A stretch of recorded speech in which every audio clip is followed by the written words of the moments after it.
Result clear में आपका स्वागत है। मित्रों, हम लोग देख रहे हैं सीटेट जुलाई 2024 के लिए कक्षा 6 का भूगोल। तो कक्षा 6 के भूगोल में आज पहला अध्याय है। पहले अध्याय का नाम है सौर मंडल में पृथ्वी। इससे पहले मित्रों कक्षा 6 का हम लोगों ने इतिहास पूरा कवर कर चुका है, जो आपके लिए सीटेट के लिए बहुत ही महत्वपूर्ण है। तो कृपया जो लोग वो वीडियो नहीं देखे हैं, पहले जाकर के वो वीडियो देख लें, जिससे आपका कक्षा 6 का इतिहास पूर्ण रूप से तैयार हो जाए। इसमें पहला पॉइंट देखते हैं, सूर्यास्त के बाद आकाश को देखना कितना अच्छा लगता है। आसमान में पहले एक या दो बिंदु चमकते हुए दिखते हैं, लेकिन बाद में इनकी संख्या बढ़ती जाती है। तो मित्रों, जैसे सूर्यास्त होता है आसमान बिल्कुल अच्छा लगता है। आसमान में पहले सूर्यास्त के बाद एक आध दो ही तारे दिखाई देते हैं, क्योंकि सूर्य के प्रकाश की वजह से तारे दिखाई नहीं देते हैं। लेकिन जैसे जैसे रात होती जाती है इन तारों की संख्या बढ़ती हुई नज़र आती है। आप उनकी गणना नहीं कर सकते। संपूर्ण आकाश छोटी छोटी चमकदार वस्तुओं से भर जाता है।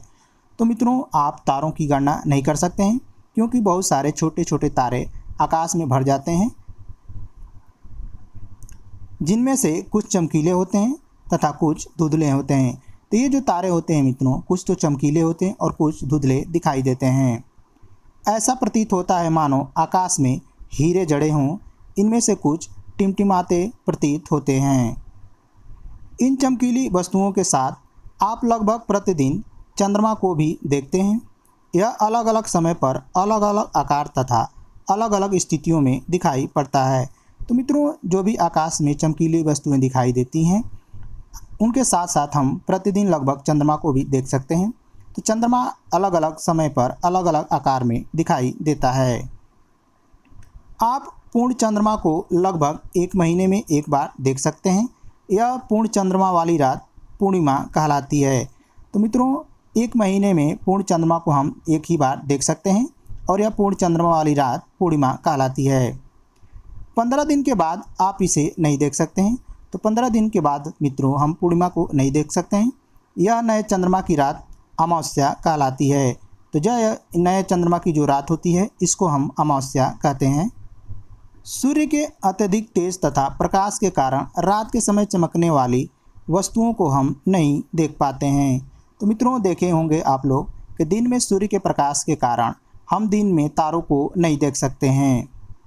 सूर्य, चंद्रमा तथा वे सभी वस्तुएं जो रात के समय आसमान में चमकते हैं खगोलीय पिंड कहलाते हैं। तो सूर्य हुआ, चंद्रमा हुआ और जितने भी आकाश में चमकते हुए तारे दिखाई देते हैं, उनको हम खगोलीय पिंड कहते हैं। कुछ खगोलीय पिंड बड़े आकार वाले तथा गर्म होते हैं। ये गैसों से बने होते हैं। इनके पास अपनी ऊष्मा तथा प्रकाश होता है, जिसे वे बहुत बड़ी मात्रा में उत्सर्जित करते हैं। इन खगोलीय पिंडों को तारा कहते हैं। सूर्य भी एक तारा है। तो मित्रों, जो खगोलीय पिंड हैं उनके पास खुद का अपना ऊष्मा और प्रकाश है, जिसको बहुत बड़ी मात्रा में वो लोग उत्सर्जित करते हैं। तो ऐसे खगोलीय पिंडों को तारा कहते हैं। सूर्य भी एक तारा है, जो सूर्य का खुद का ऊष्मा और प्रकाश है। रात के समय चमकते हुए अनगिनत तारे सूर्य के समान ही हैं, लेकिन हमसे बहुत अधिक दूर होने के कारण हम लोग उनकी ऊष्मा या प्रकाश को महसूस नहीं करते हैं। वे अत्यंत छोटे दिखाई पड़ते हैं। तो रात के समय देखे होंगे मित्रों कि चमकते हुए आकाश में अनगिनत तारे सूर्य के समान दिखाई देते हैं, लेकिन हमारे पृथ्वी से वो बहुत अधिक दूर हो जाते हैं, जिसके कारण उन तारों का ऊष्मा या प्रकाश हमारे पृथ्वी तक नहीं पहुंच पाता है। इसलिए वे हमें अत्यंत छोटे दिखाई पड़ते हैं। रात्रि में आसमान की ओर देखते समय आप तारों को विभिन्न समूहों द्वारा बनाई गई विभिन्न आकृतियों को देख सकते हैं। ये नक्षत्र मंडल कहलाते हैं। तो मित्रों, रात्रि के समय आसमान में आप लोग देखते होंगे कि तारों के विभिन्न समूह द्वारा बनाई गई विभिन्न आकृतियाँ आपको दिखाई देती हैं। ऐसी आकृतियों को हम लोग नक्षत्र मंडल कहते हैं। आर्सा मेजर या बिग बियर इसी प्रकार का एक नक्षत्र मंडल है। तो आर्सा मेजर या बिग बियर एक नक्षत्र मंडल है। सप्तऋषि यह 7 तारों का समूह है, जो कि नक्षत्र मंडल आर्सा मेजर का भाग है। तो मित्रों, आप देखे होंगे कि सप्तऋषि आसमान में दिखाई देता है, जो 7 तारों का समूह होता है। इसको भी नक्षत्र मंडल आर्सा मेजर का भाग मानते हैं। प्राचीन समय में लोग रात्रि में दिशा का निर्धारण तारों की सहायता से करते थे। तो मित्रों प्राचीन काल में दिशा सूचक तो था नहीं, इसलिए जो दिशा होती थी उसका निर्धारण तारों की सहायता से करते थे। उत्तरी तारा उत्तर दिशा को बताता है, इसे ध्रुव तारा भी कहते हैं। यह आसमान में हमेशा एक ही स्थान पर रहता है। तो उत्तरी तारा जो उत्तर दिशा में दिखाई देता है मित्रों, वह उत्तर दिशा को बताता है, इसे ध्रुव तारा कहते हैं और यह हमेशा उत्तर दिशा में ही दिखाई देगा। हम सप्तऋषि की सहायता से ध्रुव तारे की स्थिति को जान सकते हैं। यदि सप्तऋषि मंडल के संकेतक तारों को आपस में मिलाते हुए एक काल्पनिक रेखा खींची जाए एवं उसे आगे की ओर बढ़ाया जाए तो ध्रुव तारे की ओर इंगित करेगी। अब देखते हैं मित्रों सौर मंडल के बारे में। सूर्य, 8 ग्रह, उपग्रह, क्षुद्र ग्रह एवं उल्का पिंड मिलकर सौर मंडल का निर्माण करते हैं। उसे हम सौर परिवार का नाम देते हैं, जिसका मुखिया सूर्य है। तो मित्रों सौर मंडल में सूर्य, 8 ग्रह, उपग्रह, क्षुद्र ग्रह और उल्का पिंड आते हैं। इसे हम सौर परिवार नाम देते हैं, जिसका मुखिया सूर्य है। अब देखते हैं सूर्य के बारे में। सूर्य सौर मंडल के केंद्र में स्थित है। यह बहुत बड़ा है एवं अत्यधिक गैसो अर्थात कह सकते हैं कि हाइड्रोजन और हीलियम से बना है। इसका खिंचाव बल इससे सौर मंडल को बांधे रखता है। तो मित्रों सूर्य जो कि है सौर मंडल के केंद्र में स्थित है और यह बहुत बड़ा है। सूर्य का निर्माण हाइड्रोजन और हीलियम से हुआ है। इसका खिंचाव बल इसके सौर मंडल को बांधे रखता है। सूर्य सौर मंडल के लिए प्रकाश एवं ऊष्मा का एकमात्र स्रोत है, लेकिन हम इसकी अत्यधिक तेज ऊष्मा को महसूस नहीं करते हैं, क्योंकि सूर्य पृथ्वी से सबसे नज़दीक का तारा होने के बावजूद भी पृथ्वी से बहुत दूर है। सूर्य पृथ्वी से लगभग 15 करोड़ किलोमीटर दूर है। तो मित्रों आप देखे होंगे कि हमारे सौर मंडल में जो प्रकाश और ऊष्मा प्राप्त होती है उसका एकमात्र स्रोत सूर्य है, लेकिन इसकी अत्यधिक तेज ऊष्मा को हम महसूस नहीं करते हैं। क्यों? क्योंकि सूर्य पृथ्वी से सबसे नज़दीक का तो तारा है, लेकिन उसके बावजूद भी वह पृथ्वी से बहुत दूर है, अर्थात पृथ्वी सूर्य से 15 करोड़ किलोमीटर दूर है, जिसकी वजह से उसके तेज ऊष्मा को हम महसूस नहीं कर पाते हैं। अब अगला पॉइंट देखते हैं ग्रहों के बारे में। हमारे सौर मंडल में 8 ग्रह हैं। सूर्य के दूरी के अनुसार बुध, शुक्र, पृथ्वी, मंगल, बृहस्पति, शनि, अरुण और वरुण हैं। तो मित्रों अगस्त 2006 से पहले हमारे सौर मंडल में कुल ग्रहों की संख्या न थी, लेकिन अगस्त 2006 में चेक गणराज्य में एक बैठक होती है जिसमें प्लूटो को ग्रहों की श्रेणी से बाहर कर दिया गया। तो इस समय वर्तमान में सौर मंडल में कुल ग्रहों की संख्या 8 है।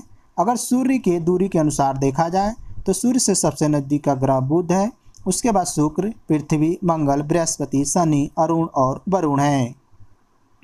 सौर मंडल के सभी 8 ग्रह एक निश्चित पथ पर सूर्य का चक्कर लगाते हैं। ये रास्ते दीर्घवृत्ताकार में फैले हुए हैं, यह कक्षा कहलाते हैं।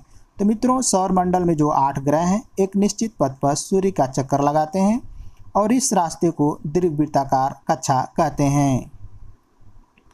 आंतरिक ग्रहों के अंतर्गत बुध, शुक्र, पृथ्वी और मंगल आते हैं।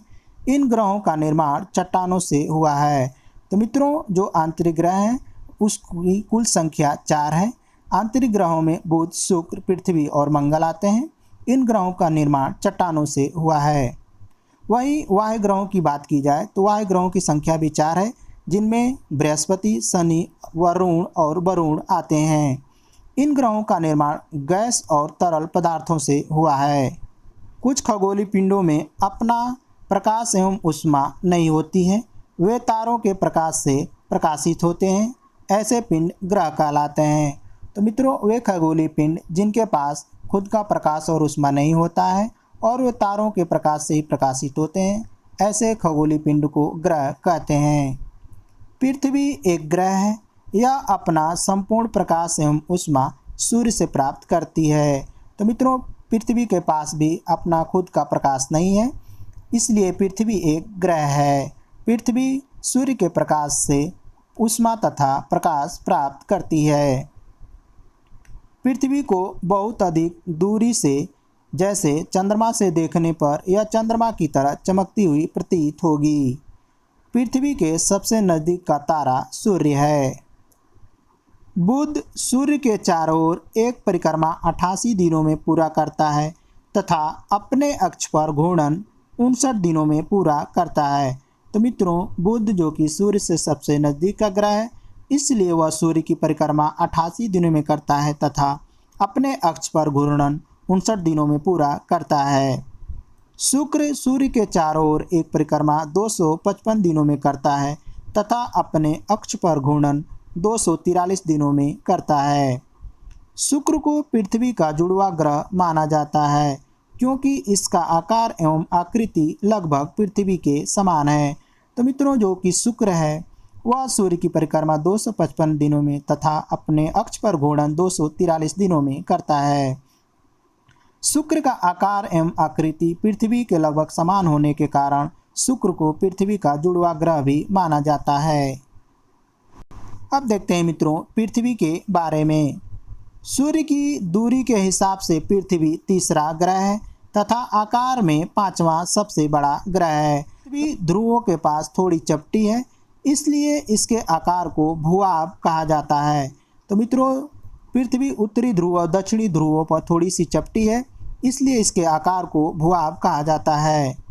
पृथ्वी सूर्य के चारों ओर एक परिक्रमा 365 दिनों में पूरा करती है तथा अपने अक्ष पर एक घूर्णन एक दिन अर्थात 24 घंटे में पूरा करती है। पृथ्वी का एकमात्र उपग्रह चंद्रमा है। जीवन की अनुकूल परिस्थितियां केवल पृथ्वी पर ही है। पृथ्वी ना तो अधिक गर्म है और ना ही अधिक ठंडी है। यहाँ पानी एवं वायु की उपस्थिति है जो हमारे जीवन के लिए आवश्यक है। अंतरिक्ष से देखने पर पृथ्वी नीले रंग की दिखाई देती है क्योंकि पृथ्वी के 2/3 सतह पर पानी है, इसलिए पृथ्वी को नीला ग्रह भी कहा जाता है। मंगल ग्रह सूर्य के चारों ओर एक परिक्रमा 687 दिनों में करता है तथा अपने अक्ष पर घूर्णन एक दिन में करता है। मंगल के दो उपग्रह फोबोस और डीमोस हैं। बृहस्पति ग्रह सूर्य की परिक्रमा 11 साल और 11 महीने में करता है तथा अपने अक्ष पर घूर्णन 9 घंटे 56 मिनट में करता है। बृहस्पति के कुल उपग्रहों की संख्या लगभग 53 है। शनि सूर्य के चारों ओर एक परिक्रमा 29 साल 5 महीने में करता है तथा अपने अक्ष पर घूर्णन 10 घंटे 40 मिनट में करता है। शनि के कुल उपग्रहों की संख्या लगभग 53 है। अरुण सूर्य की परिक्रमा 84 वर्षों में तथा अपने अक्ष पर घूर्णन 17 घंटे 14 मिनट में करता है। अरुण के कुल उपग्रहों की संख्या लगभग 27 है। वरुण सूर्य के चारों ओर एक परिक्रमा 164 वर्षों में तथा अपने अक्ष पर घूर्णन 16 घंटे 7 मिनट में करता है। वरुण के कुल उपग्रहों की संख्या 13 है। अब देखते हैं मित्रों चंद्रमा के बारे में। पृथ्वी का एकमात्र उपग्रह चंद्रमा है। चंद्रमा का व्यास पृथ्वी के व्यास का 1/4 है। चंद्रमा पृथ्वी से 3,84,400 किलोमीटर दूर है। चंद्रमा इतना बड़ा इसलिए प्रतीत होता है क्योंकि यह हमारे ग्रह से अन्य खगोलीय पिंडों की अपेक्षा नज़दीक है। तो मित्रों, पृथ्वी का एकमात्र उपग्रह चंद्रमा है। चंद्रमा का व्यास पृथ्वी के व्यास का 1/4 है। चंद्रमा पृथ्वी से 3,84,400 किलोमीटर दूर है। पृथ्वी से चंद्रमा नज़दीक होने के कारण चंद्रमा इतना बड़ा दिखाई देता है। चंद्रमा पृथ्वी का एक चक्कर लगभग 27 दिनों में पूरा करता है तथा लगभग इतने ही दिनों में यह अपने अक्ष पर भी एक चक्कर पूरा कर लेता है। इसके परिणाम स्वरूप पृथ्वी से हमें चंद्रमा का केवल एक ही भाग दिखाई देता है। तो मित्रों, चंद्रमा जो कि पृथ्वी का एक चक्कर 27 दिनों में और 27 दिनों में ही अपने अक्ष पर एक चक्कर पूरा कर लेता है, जिसके परिणाम स्वरूप पृथ्वी से हमें चंद्रमा का केवल एक ही भाग दिखाई देता है। चंद्रमा की परिस्थितियां जीवन के लिए अनुकूल नहीं हैं। इसकी सतह पर पर्वत, मैदान, गड्ढे हैं। चंद्रमा की सतह पर छाया बनाते हैं। पूर्णिमा के दिन चंद्रमा पर इनकी छाया को देखा जा सकता है। तो मित्रों, चंद्रमा की परिस्थितियां जीवन के लिए अनुकूल नहीं हैं क्योंकि यहाँ पर पर्वत, मैदान और गड्ढे हैं। चंद्रमा की सतह पर ये लोग छाया बनाते हैं और ये छाया हम पूर्णिमा के दिन देख सकते हैं। अगला पॉइंट देखते हैं क्षुद्र ग्रह के बारे में। तारों, ग्रहों, उपग्रहों के अतिरिक्त असंख्य छोटे पिंड भी सूर्य के चारों ओर चक्कर लगाते हैं। इन पिंडों को क्षुद्र ग्रह कहते हैं। क्षुद्र ग्रह मंगल ग्रह और बृहस्पति ग्रह के बीच पाए जाते हैं। वैज्ञानिकों के अनुसार क्षुद्र ग्रह ग्रह के ही भाग होते हैं जो कि बहुत वर्ष पहले विस्फोट के बाद ग्रहों से टूटकर अलग हो गए। तो मित्रों, क्षुद्र ग्रह असंख्य छोटे पिंड होते हैं जो सूर्य के चारों ओर चक्कर लगाते हैं। क्षुद्र ग्रह कहाँ पाए जाते हैं? तो मंगल ग्रह और बृहस्पति ग्रह के बीच में। वैज्ञानिकों का मानना है कि ये जो क्षुद्र ग्रह होते हैं वो ग्रह के ही भाग होते हैं जो बहुत वर्ष पहले विस्फोट के बाद ग्रहों से टूट करके अलग हो गए। अगला पॉइंट देखते हैं उल्का पिंड के बारे में। सूर्य के चारों ओर चक्कर लगाने वाले पत्थरों के छोटे छोटे टुकड़ों को उल्का पिंड कहते हैं। तो सूर्य के चारों ओर जो छोटे छोटे पत्थरों के टुकड़े चक्कर लगाते हैं उनको हम उल्का पिंड कहते हैं। कभी कभी उल्का पिंड पृथ्वी के इतने नज़दीक आ जाते हैं कि उनकी प्रवृत्ति पृथ्वी से गिरने की होती है। इस प्रक्रिया के दौरान वायु के साथ घर्षण होने के कारण ये गर्म होकर जल जाते हैं, फलस्वरूप चमकदार प्रकाश उत्पन्न करते हैं। तो कभी कभी ये होता है मित्रों कि उल्का पिंड पृथ्वी के इतने नज़दीक आ जाते हैं कि यह लगता है कि पृथ्वी पर गिरने वाले हैं। जैसे ही पृथ्वी के वायुमंडल में पहुंचते हैं तो पृथ्वी के वायुमंडल में घर्षण के कारण ये जल करके नष्ट हो जाते हैं, जिसके वजह से इनमें से प्रकाश उत्पन्न होता है। कभी कभी कोई उल्का पूरी तरह से जलने बिना पृथ्वी पर गिरते हैं जिससे धरातल पर गड्ढे बन जाते हैं। तो कभी कभार ऐसा हो जाता है मित्रों कि उल्का पिंड पूरी तरह से जलता नहीं है और बिना जले हुए पृथ्वी पर गिर जाते हैं, जिसकी वजह से धरातल पर गड्ढे बन जाते हैं।